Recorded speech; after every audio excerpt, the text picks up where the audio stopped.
हम साधारण मनुष्य अक्सर किसी से नाराज हो जाते हैं या किसी को भला बुरा कह देते हैं, पर संतों का स्वभाव इसके विपरीत हमेशा सौम्य व मधुर बना रहता है। संत तुकाराम का स्वभाव भी कुछ ऐसा ही था। वे न कभी किसी पर क्रोध करते और न किसी को भला बुरा कहते। आइए इस कहानी के माध्यम से जानते हैं कि आखिर संत तुकाराम के इस अच्छे व्यवहार का रहस्य क्या था। एक बार की बात है, संत तुकाराम अपने आश्रम में बैठे हुए थे। तभी उनका एक शिष्य, जो स्वभाव से थोड़ा क्रोधी था, उनके समक्ष आया और बोला, गुरुजी, आप कैसे अपना व्यवहार इतना मधुर बनाए रहते हैं?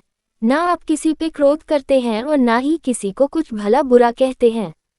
कृपया अपने इस अच्छे व्यवहार का रहस्य बताएं। संत बोले, मुझे अपने रहस्य के बारे में तो नहीं पता, पर मैं तुम्हारा रहस्य जानता हूँ। मेरा रहस्य? वह क्या है गुरुजी? शिष्य ने आश्चर्य से पूछा। तुम अगले 1 हफ्ते में मरने वाले हो, संत तुकाराम दुखी होते हुए बोले।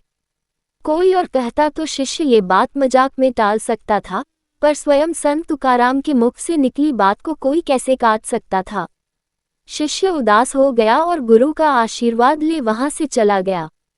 उस समय से शिष्य का स्वभाव बिल्कुल बदल सा गया। वह हर किसी से प्रेम से मिलता और कभी किसी पे क्रोध न करता, अपना ज्यादातर समय ध्यान और पूजा में लगाता। वह उनके पास भी जाता जिससे उसने कभी गलत व्यवहार किया हो और उनसे माफी मांगता।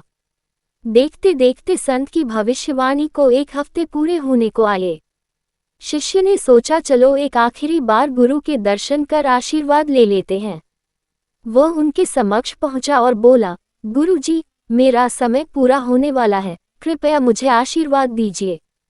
मेरा आशीर्वाद हमेशा तुम्हारे साथ है पुत्र। अच्छा, ये बताओ कि पिछले 7 दिन कैसे बीते?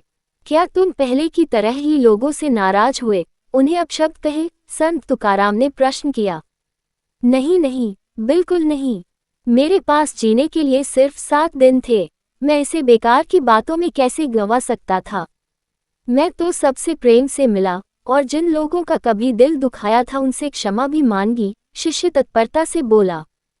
संत तुकाराम मुस्कुराए और बोले, बस यही तो मेरे अच्छे व्यवहार का रहस्य है।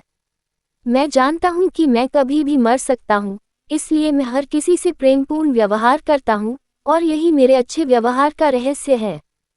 शिष्य समझ गया कि संत तुकाराम ने उसे जीवन का ये पाठ पढ़ाने के लिए ही मृत्यु का भय दिखाया था।